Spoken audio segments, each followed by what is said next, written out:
Sebesar apapun kesalahan yang pernah kita lakukan, pelanggaran terhadap firman Tuhan yang pernah kita lakukan karena kebodohan kita, karena kelemahan kita. Saudara, firman Tuhan berkata dalam Yoel 2 ayat 12 sampai 13, mari berbalik kepadaku. Tuhan begitu mengasihi kita. Tuhan mengerti kemampuan dan kelemahan kita. Di hadapan Tuhan kita sangat berharga.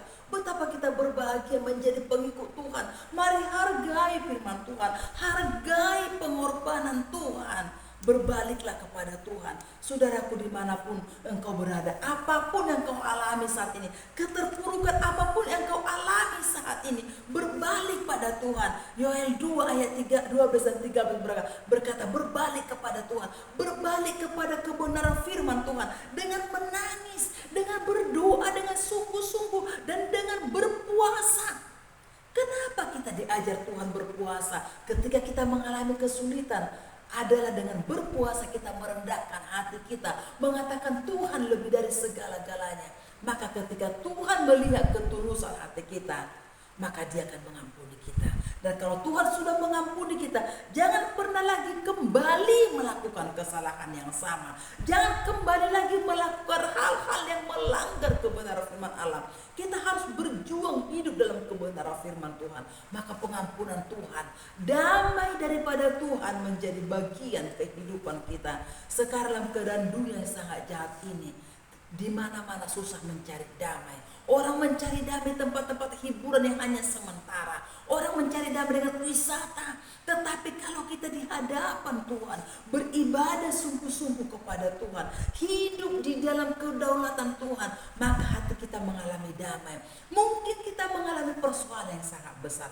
Mungkin beban kita begitu berat yang harus kita pikul di pundak kita.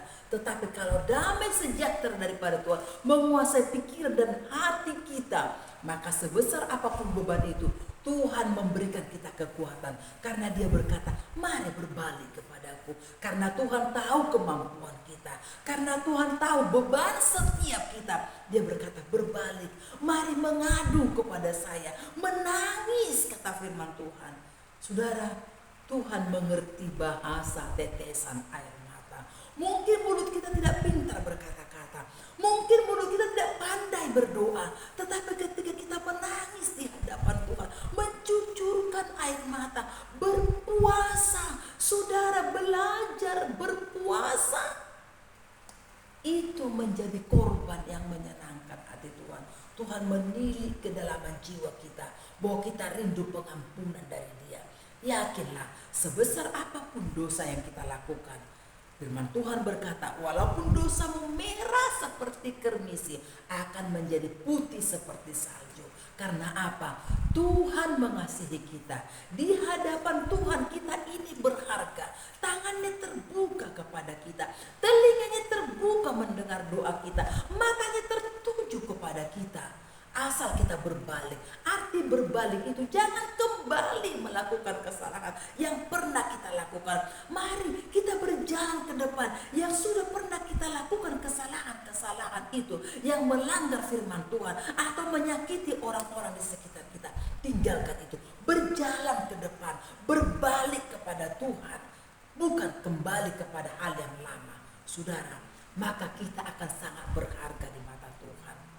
Apapun kelakuan kita, mungkin status kita mungkin rendah, atau di pandangan orang kita hina, tetapi kalau kita berbalik sungguh-sungguh lihat kepada Tuhan, kita berharga, kita bernilai. Pengorbanan Tuhan membuat kita bernilai. Mari hargai pengorbanan Tuhan. Dia berkorban buat kita, Dia berkorban menebus kesalahan kita. Pengorbanan Tuhan yang sanggup menerima kelemahan kita. Tetapi jangan kembali melakukan kesalahan yang sama. Karena Tuhan juga murka kalau kita berulang-ulang melakukan kesalahan.